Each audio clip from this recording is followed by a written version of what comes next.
Hello friend, आइए वहाँ से आगे बढ़ते हैं जहाँ से हमने पिछले वीडियो में छोड़ा है। गुजरात विजय, पिछले वीडियो में हमने आपको बताया था गुजरात विजय के बारे में, गुजरात विजय, ठीक है, जिसको हमने बताया कि स्मिथ महोदय ने ये बताया कि गुजरात विजय अकबर का सबसे द्रुतगामी अभियान होता है। 450 मील की एक लंबी यात्रा मात्र 9 दिन में इसने पूरी की और इसी विजय के उपलक्ष्य में फतेहपुर सीकरी की स्थापना की और यहाँ की भूमि व्यवस्था को पहली बार देखने की जिम्मेदारी टोडरमल को दिया गया था। ठीक है, तो टोडरमल पहली बार भूमि व्यवस्था गुजरात में इसने भूमि व्यवस्था देखने की जिम्मेदारी टोडरमल को दिया गया। इसने भूमि बंदोबस्त गुजरात में पहली बार टोडरमल ने किया अगर पूछे। और अब्दुल रहीम खान खाना, अब्दुल रहीम को पहली बार खान खाना की उपाधि जो है इसी गुजरात विजय के उपलक्ष्य में दी गई थी।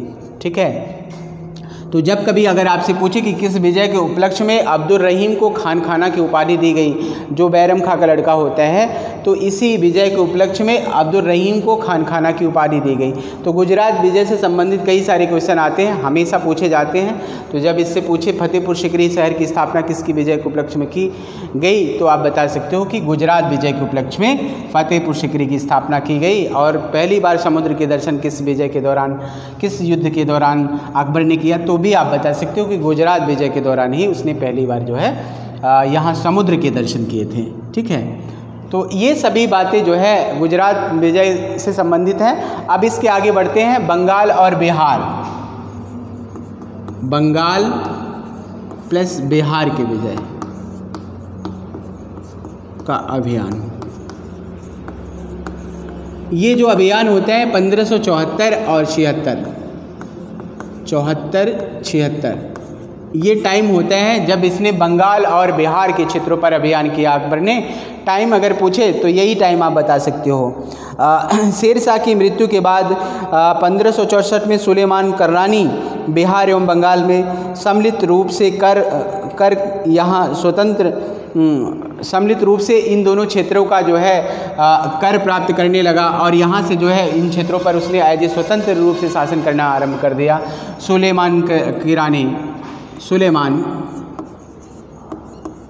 इन क्षेत्रों पर अधिकार हो जाता है किसका, तो सुलेमान का अधिकार बंगाल और बिहार के क्षेत्रों पर किसका अधिकार हो जाता है, सुलेमान का अधिकार हो जाता है। और उड़ीसा को भी इसने जीतकर अपने साम्राज्य में मिला लिया था।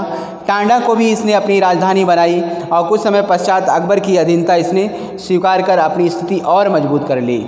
ठीक है, तो कुछ समय के पश्चात सुलेमान ने जब टांडा को इसने राजधानी बनाई, इसने राजधानी बनाई और इसने अकबर की अधीनता स्वीकार कर ली। सुलेमान ने जब अकबर की अधीनता स्वीकार कर ली तो इसके कहीं न कहीं मान सम्मान में वृद्धि हो जाती है। और उसके बाद इसने 1572 ईस्वी में सुलेमान कुर्रानी की मृत्यु हो जाती है और इसके बाद इसका जो ज्येष्ठ पुत्र होता है बायजीद शासक बना। बायजीद इसका ज्येष्ठ पुत्र यानी बड़ा लड़का होता है जिसका नाम होता है बायजीद, बायजीद। ठीक है, तो ये बायजीद शासक बनता है, शासक बना। बायजीद जब शासक बनता है, शासन सत्ता पे बायजीद का सुलेमान के बाद जब अधिकार होता है, तो अधिकार करने के बाद अमीरों ने इसकी हत्या कर दी और इसके दूसरे पुत्र को गद्दी पर बिठा दिया। दाऊद एक महत्वाकांक्षी शासक था, उसने अकबर की अधीनता स्वीकार नहीं की थी। एक स्वतंत्र शासक की बात दाऊद ने अपने नाम का खुतबा पढ़वाया। चूँकि अमीरों ने बायजीद की हत्या कर दी, ये ज़्यादा दिन तक शासन सत्ता पे नहीं का उपभोग नहीं कर पाता और कुछ ही समय में अमीरों के षड्यंत्र के द्वारा ये मारा जाता है और इसके मरने के बाद इसके पुत्र दाऊद का यहाँ पर अधिकार हो जाता है। दाऊद ने इन क्षेत्रों पर अधिकार कर लिया और जब दाऊद ने इन क्षेत्रों पर अधिकार कर लिया तो एज ए स्वतंत्र शासक की तरफ इसने अपना व्यवहार करने लगा और ये मुगलों की इसने अधीनता स्वीकार नहीं की। इसने अपने आप को एज ए स्वतंत्र शासक की तरह व्यवहार करता था और वैसे ही शासन करने लगा। अपने नाम का खुतबा पढ़वाया, सिक्कों पर भी अपने नाम को अंकित करवाया। इसने राजा शाह की उपाधि धारण की। ठीक है, नाम का खुतबा पढ़वाया, नाम का खुतबा पढ़वाया, सिक्कों पर अपने नाम अंकित करवाए, सिक्कों पर अपने नाम अपने नाम अंकित करवाए, ठीक है। तो इस तरीके से खुतबे में अपना नाम पढ़वाया, सिक्कों पर अपने नाम अंकित करवाए। एज ए स्वतंत्र शासक की तरह इसने शासन करना आरंभ कर दिया और राजा शाह की उपाधि भी धारण की इसने। तो जहाँ तक इसकी उपाधियों से क्वेश्चन पूछे तो आप बता सकते हो कि राजा शाह की उपाधि धारण की, ठीक है। तो इसकी उपाधि ये बताती है कि बंगाल और बिहार में इसने एज ए स्वतंत्र रूप से जो है शासन सत्ता अपने हाथों में लेके शासन करता था। अकबर उस समय गुजरात में व्यस्त था, अतः स्थिति का लाभ उठाकर दाऊद ने पटना स्थित मुगल किला जनानिया का किला पर आक्रमण कर दिया और अकबर ने मुनीम खां को दाऊद के विरुद्ध भेजा तथा स्वयं 1575 ईस्वी में इस विद्रोह का दमन करने के लिए उसके पीछे पीछे आता है मुनीम खां और 1575 में स्वयं पीछे पीछे इसके ये आता है मुनीम खां के। और जब ये यहाँ आता है तो मुनीम खां ने जो है फतेह दाऊद को जो है संघर्ष में पराजित कर दिया, ठीक है। और पराजित करके जो है इन क्षेत्रों पर अधिकार कर लेता है और मुजफ्फर खां तुर्बती को बिहार का सूबेदार नियुक्त करता है। राजधानी फतेहपुर सिकरी इसके बाद ये अकबर लौट जाता है वापस। मुनीम खां दाऊद के विरुद्ध अभियान जारी रखा और उसने गर्गी व बंगाल की राजधानी टाडा पर भी अधिकार कर लिया। 1575 ईस्वी में तुर्कोई नामक स्थान पर दाऊद पराजित हुआ और उड़ीसा की ओर भाग गया। तो इस तरीके से जब दाऊद पराजित होकर उड़ीसा की तरफ भाग जाता है तो इन सारे क्षेत्रों पे इसका अधिकार हो जाता है मुनीम खां, ठीक है। मुनीम खां ने इन सारे क्षेत्रों पर अधिकार कर लिया। तो इस तरीके से इसका ये बंगाल और बिहार के क्षेत्रों पर किया गया अभियान भी पूरी तरह से सफल अभियान रहा। 1580 ईस्वी में पुनः बंगाल में विद्रोह हुआ और यह विद्रोह काकसाल विद्रोह के नाम से जाना जाता है। विद्रोही मिर्ज़ा हकीम को बादशाह बनाना चाहते थे लोग। अकबर ने राजा टोडरमल अजीज़ कोका को इस विद्रोह को दबाने के लिए भेजा। दोनों ने संयुक्त प्रयास में काकसाल विद्रोह का दमन कर दिया। काकसाल विद्रोह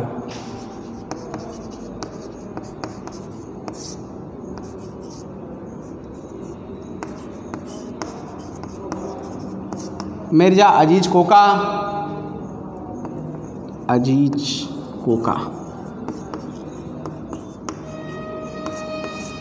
ठीक है।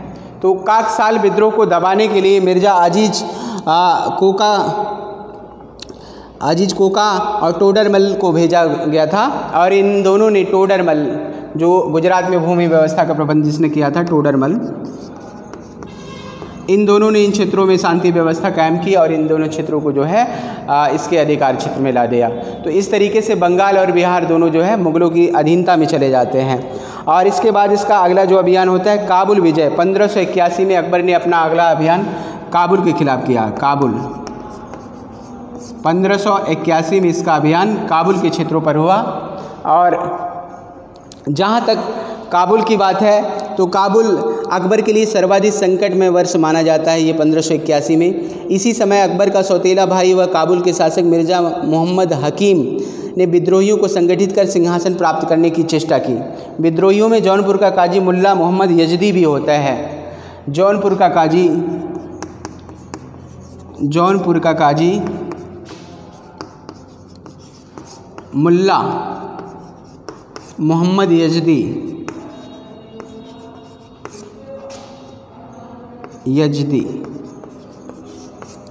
तो मुल्ला मोहम्मद यजदी इन विद्रोहियों में शामिल होता है। ये जो 1581 का वर्ष होता है ये अकबर के लिए बड़ा कष्टकारी वर्ष रहा, क्योंकि इस समय इसका जो मिर्ज़ा हकीम इसका सौतेला भाई होता है उसने जो है ये जो जौनपुर का काजी है मुल्ला मोहम्मद यजदी इसके साथ मिलकर विद्रोह कर दिया काबुल के क्षेत्रों में। और इससे जो है इसकी स्थिति थोड़ी कमज़ोर हो जाती है अकबर की इन क्षेत्रों में।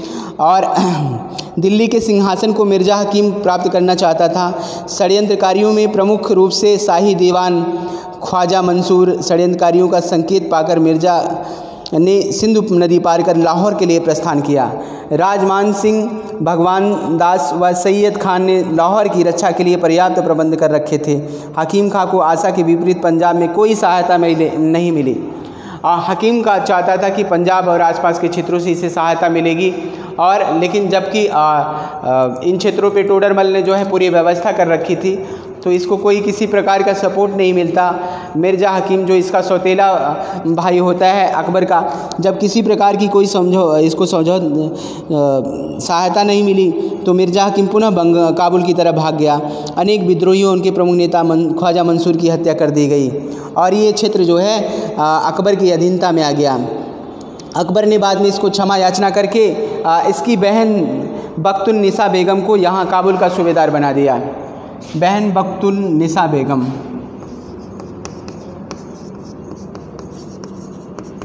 निसा बेगम, ठीक है, यहाँ का सूबेदार इसको बना देता है। तो ये कभी भी पूछा जाएगा कि बख्तुन्निसा बेगम को कहाँ की जिम्मेदारी दी गई थी, तो आप बता सकते हो कि काबुल की जिम्मेदारी जो है बख्तुन्निसा बेगम को दी जाती है। यहाँ का सूबेदार किसे बनाया गया, तो बख्तुन्निसा बेगम को यहाँ का सूबेदार बनाया जाता है।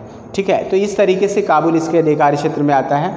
काबुल की विजय करने के बाद अकबर ने अपना अगला अभियान कश्मीर के लिए किया। कश्मीर विजय, कश्मीर विजय,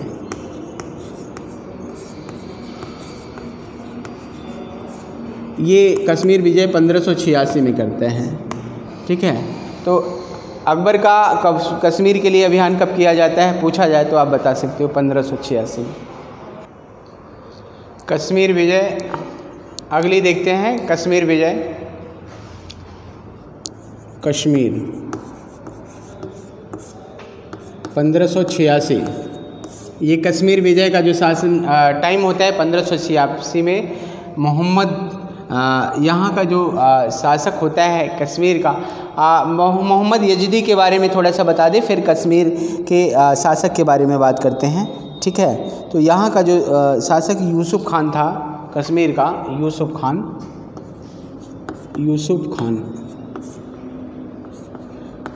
तो मोहम्मद यजदी के बारे में बता रहे थे। मोहम्मद यजदी जो होता है उसने अकबर को के बारे में, ये जो जौनपुर का काजी होता है, इसने कहा कि ये इस्लाम खतरे में है।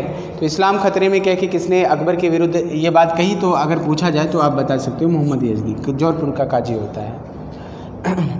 यूसुफ खान यहाँ का शासक होता है कश्मीर का, और ये इन क्षेत्रों में एज ए स्वतंत्र रूप से शासन कर रहा था, और इसके खिलाफ जो है मुग़लों के लिए भगवान दास को नियुक्त किया गया, मुग़लों की तरफ से भगवान दास। ठीक है, भगवान दास को नियुक्त किया गया, और ये यूसुफ खान ने जो है इसकी समक्ष संधि करने के लिए विवश हो जाता है, और इस तरीके से कश्मीर भी 86 में जो है इसने भी मुग़लों की अधीनता कश्मीर ने भी मान ली 1586 में। तो ये अभियान अगर पूछा जाए कब किया गया था, तो 1586 में मिर्ज़ा सहरुख और भगवान के नेतृत्व में, भगवान दास। सिंध विजय 1591 में, अगला अभियान इसका होता है सिंध के खिलाफ। सिंध विजय 1591 में सिंध के ऊपर आक्रमण किया गया। ठीक है, सिंध विजय कब किया गया, टाइम पूछे तो आप बता सकते हो 1591 में सिंध विजय। यहाँ जो कि दक्षिणी सिंध का एक बड़ा अभिभाग अभिजीत था, और यहाँ का जो शासक होता है मिर्ज़ा जानी बेग। अकबर के लिए सिंध विजय महत्वपूर्ण थी क्योंकि इस पर अधिकार करने के पश्चात उसे कंधार विजय में सहायता मिली। तो जानी बेग यहाँ का शासक होता है, जानी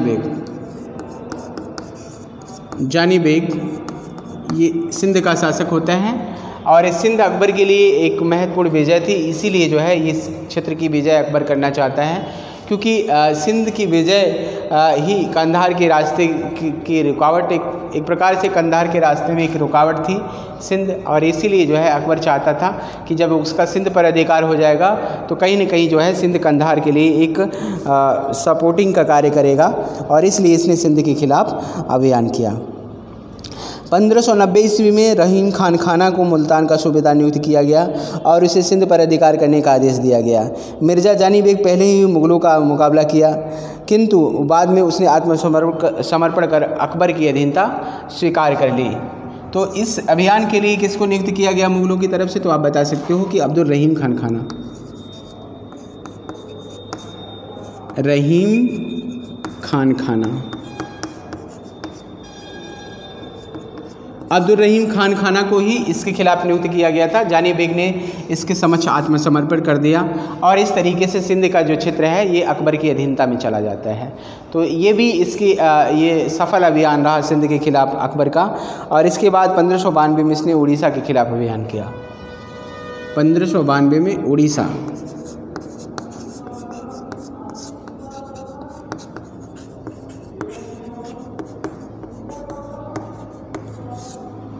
में उड़ीसा पर कब अभियान किया गया पूछा जाए तो आप बता सकते हो।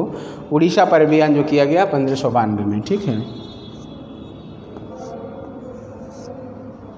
1592 में उड़ीसा पर अभियान किया गया। कुतुब खां यहाँ का शासक होता है जो अपने आप को स्वतंत्र शासक की तरह व्यवहार करता था। और कुतुब खां के बाद, उसकी मृत्यु के बाद निसार खां शासक बना।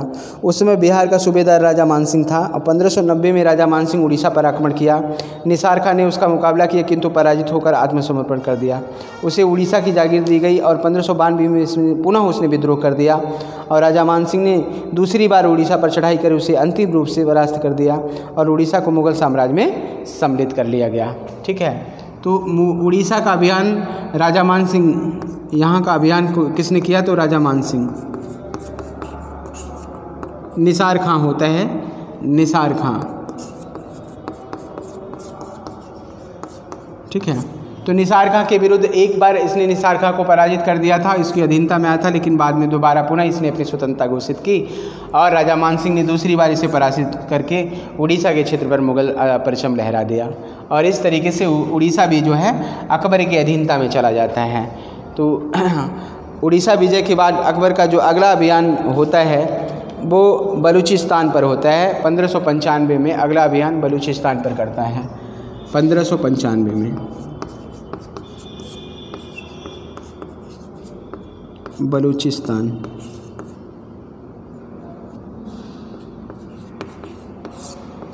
ठीक है।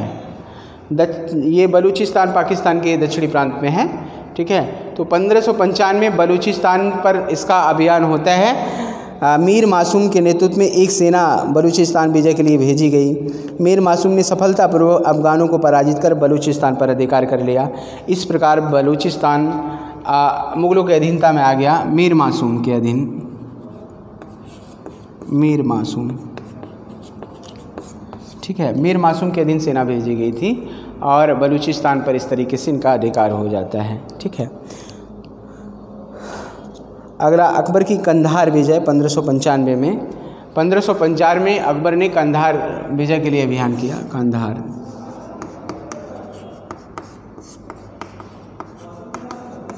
ठीक है। ये सब इसलिए बता रहे हैं क्योंकि क्रम के बारे में कभी कभी पूछता है, किसका क्रम कब किसकी विजय की गई है।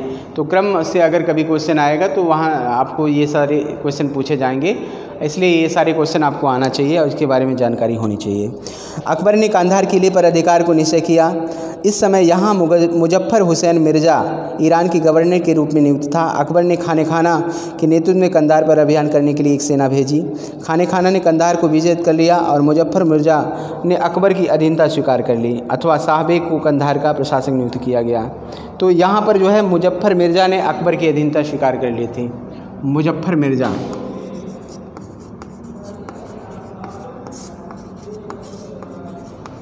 ठीक है।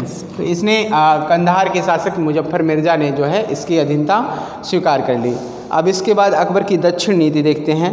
अकबर की दक्षिण नीति की जहाँ तक बात है, दक्षिण के शासकों के खिलाफ अकबर की क्या नीति है, इसके बारे में बात करते हैं। दक्षिण नीति, अकबर की दक्षिण नीति की बात की जाए तो दक्षिण के इस समय जो अकबर के समय शासक थे वो अहमदनगर,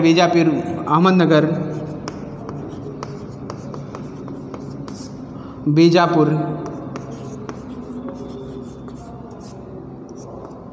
गोलकुंडा,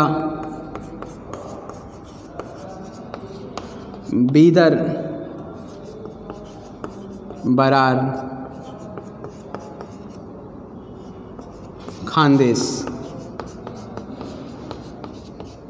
आदि के जो राज्य होते हैं इसके समय दक्षिण भारत के राज्य होते हैं जिन्होंने स्वतंत्र रूप से दक्षिण भारत में शासन कर रहे होते हैं। और दक्षिण भारत की समृद्धि भी जो है कहीं न कहीं इसकी तरफ आकर्षित करने का एक कारण बनी। तो अकबर दक्षिण विजय के लिए इसने सबसे पहला जो अभियान इनके पास इनको आत्मसमर्पण करने के लिए इसने एक संदेश भेजा जो है, और इनमें जो है खानदेश जो होता है सबसे पहले उसने अकबर की अधीनता स्वीकार की थी। तो ये पूछा जाएगा आपसे कि कौन सा ऐसा दक्षिण भारत का देश होता है जिसने पहली बार जो अकबर की अधीनता स्वीकार की, तो आप बता सकते हो कि खानदेश। खानदेश ने अकबर की अधीनता स्वीकार कर ली थी, जबकि अहमदनगर, बीजापुर और गोलकुंडा जैसे क्षेत्रों ने इसकी अधीनता स्वीकार नहीं की थी। तो पहली अधीनता स्वीकार करने वाला अगर कोई राज्य है तो वो खानदेश आप बता सकते हो कि अकबर की अधीनता खानदेश ने स्वीकार की थी। और जब पहला अभियान की बात करेगा तो अकबर ने अपना पहला अभियान जो है दक्षिण भारत में अहमदनगर के खिलाफ किया था। किसके खिलाफ? तो अहमदनगर के खिलाफ। पहला अभियान किसके खिलाफ करता है? पहला कौन सा ऐसा राज्य होता है जिसने अकबर की अधीनता स्वीकार की? तो दोनों में ये अंतर है, जानते रहिएगा। अगर किसके खिलाफ पहला आक्रमण किया तो ये अभियान किया तो ये पूछा जाएगा तो हो जाएगा अहमदनगर। प्रथम अभियान, ठीक है, प्रथम अभियान अहमदनगर के खिलाफ, और जिसने इसकी अधीनता स्वीकार की वो हो जाता है पहली बार खानदेश। ये दोनों इसमें अंतर है, इस अंतर को जानते रहिएगा, पूछा जाता है। अगर यहाँ से क्वेश्चन गलत हो जाएगा तो ठीक नहीं है, इसको जानते रहिएगा। और इसकी जो अकबर की आखिरी विजय है, इसकी आखिरी विजय की बात करें तो असीरगढ़ की विजय होती है। आखिरी अकबर की अंतिम विजय असीरगढ़ की 1601 में हुई है। इसको कहा जाता है सोने की चाबियों से अकबर ने इसे खोला था। अकबर की अंतिम विजय पूछेगा आपसे कि अकबर की अंतिम विजय कौन सी है? अंतिम विजय,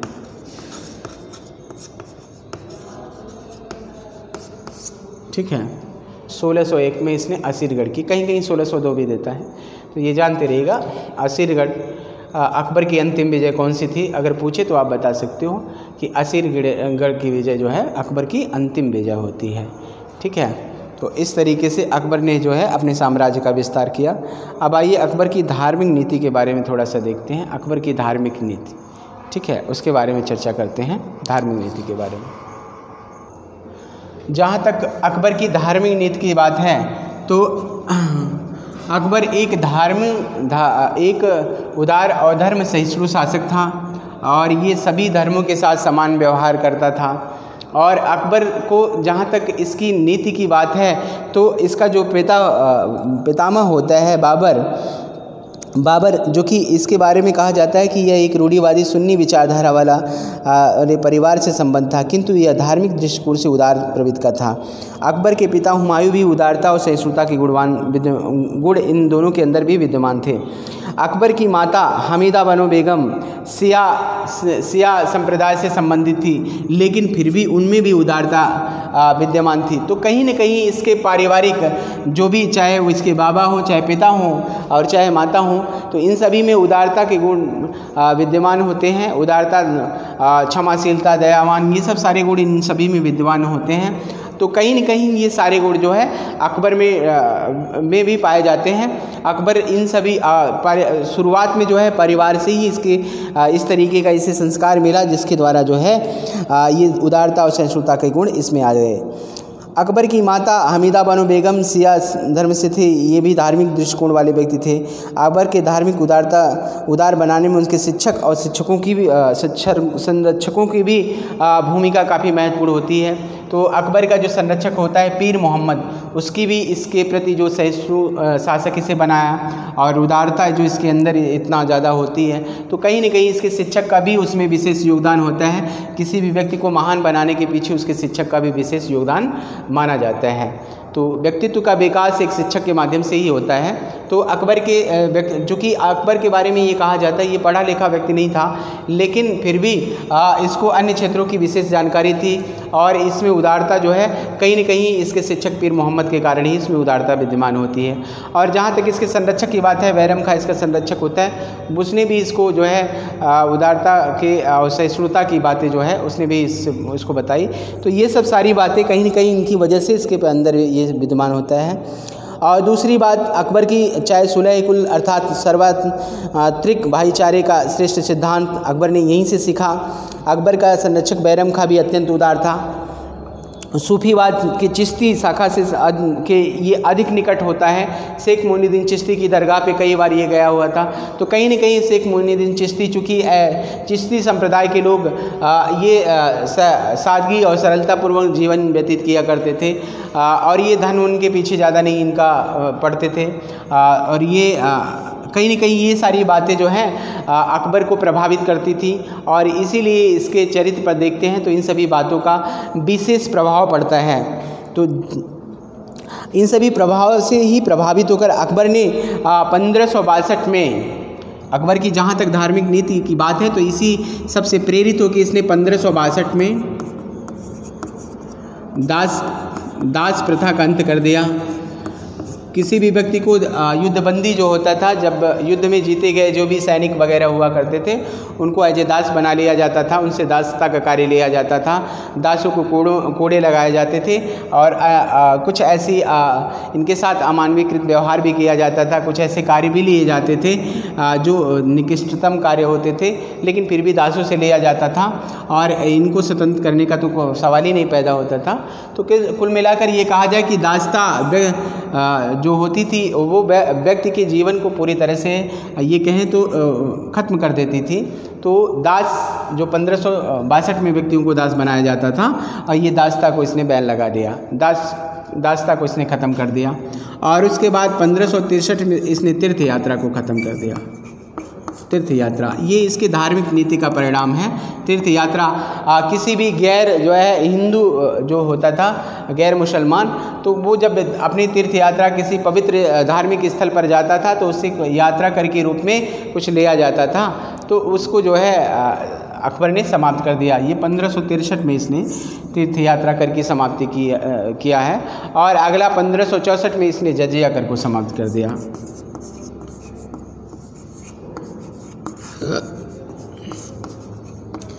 जजिया कर जो गैर हिंदुओं से, गैर मुसलमानों से लिया जाता था, वो जजिया कर, जिससे ये बहुत सारे ऐसे व्यक्ति होते थे जिनसे जो बेरोजगार हों, वृद्ध हो और जो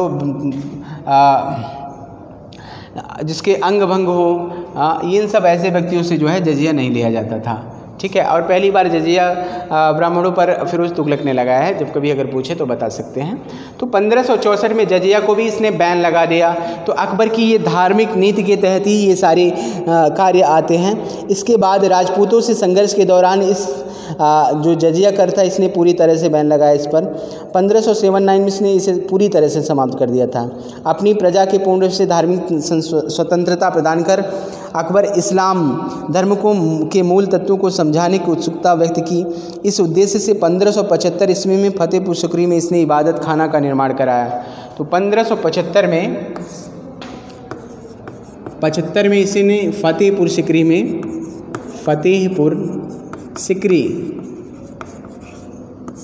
सिकरी में इबादत खाना का निर्माण कराया। इबादत खाना कहाँ बनाया गया ये आपसे पूछा जाएगा। फतेहपुर सिकरी में इबादत खाना का निर्माण कराया गया। कब कराया गया? तो इसका निर्माण जो है 1575 में कराया गया। ठीक है। तो इबादत खाना होता था पूजा गृह। इबादत खाना को कहते थे पूजा गृह। ठीक है। और ये कहा जाता है कि फतेहपुर सिकरी में जब इसने इबादत खाना का निर्माण कराया तो इबादत खाना के प्रारंभिक समय में जो है इसमें मुस्लिम धर्म के मौलवी और उलेमा मुल्ला वगैरह जो होते थे उनको धर्म से संबंधित बातों पर विचार विमर्श के लिए भेजा जाता था। तो ये सारे लोग जो है धर्म पर बात और विचार विमर्श किया करते थे और आपस में विवाद करते थे। ऐसी अवस्था में जब अकबर ने देखा कि ये आपस में विवाद करते हैं तो ये इबादत खाना को 1578 में इसने 1578 में सभी धर्मों के लिए खोल दिया। सभी धर्मों के लिए।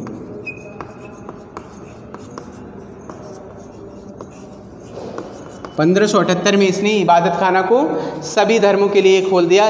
वो किसी भी धर्म को मानने वाला हो, चाहे हिंदू हो, चाहे सिख हो, चाहे ईसाई हो, पारसी हो, कोई भी हो जो किसी भी धर्म को मानता है, ऐसे व्यक्तियों को जो है वो अपना इबादत खाने में धार्मिक बात विचार विमर्श कर सकते थे।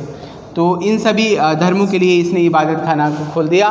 तो ये आपसे पूछा जाएगा कि इबादत खाना में सभी धर्मों की एंट्री कब कराई गई, तो आप बता सकते हो 1578 में इबादत खाना में धार्मिक चर्चा परिचर्चा करने के लिए इसका निर्माण कराया गया था। धर्म से संबंधित जो भी बातें होती थी इसमें जो है उससे संबंधित बातों पर चर्चा परिचर्चा के लिए किया गया था। बदायूनी ने इसके बारे में लिखा, उसने कहा उलेमाओं के आपसी द्वेष एवं उनकी अशिष्टता से अकबर बहुत असंतुष्ट हुआ, फलतः उसने 78 में सभी धर्मों के लिए ये इबादत खाना खोला था। अब हिंदू, जैन, पारसी, ईसाई दुनिया भर के लोग जो है आचार्य इबादत खाने में भाग लेंगे। हिंदू पुरुषोत्तम और देवी, ईसाई रुडोल्फ अकाबीवा और पारसी दस्तूर जी, मेहरजी राणा जैसे लोगों ने इबादत खाने में शिरकत की और इन लोगों ने इबादत खाने में जो है भाग लिया। तो इस तरीके से सभी धर्मों के लिए इसने अपना इबादत खाना 1578 में खोल दिया था। तो जब कभी अगर आपसे पूछे तो आप बता सकते हो।